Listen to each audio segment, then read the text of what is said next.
Good morning. It is Thursday. It's the 20th of March.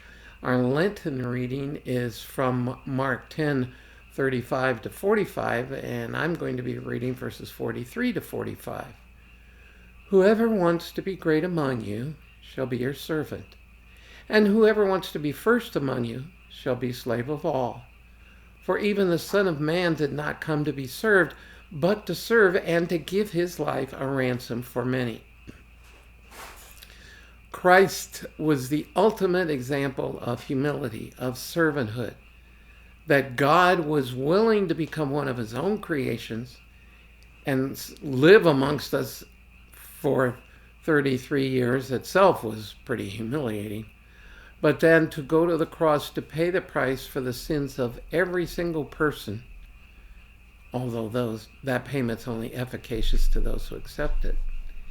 And so he also therefore called us to an attitude of humility and service, that as Christians, as we carry out his work, we are not to do so with arrogance or superiority, not looking down on anyone, because while we were yet sinners, Christ died for us.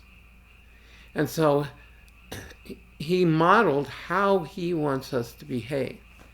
And even in those situations where we, with valid reason, are adamantly opposed to something, how we express our opposition is to be done with a spirit of humility and a spirit of service.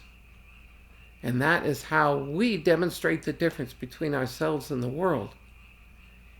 And in a world that has gone power mad and self-entitlement and self-grandizement, humility, love, service runs contrary to the narrative, and therefore itself is a testimony of who Christ is, even though that testimony is more than likely going to be rejected.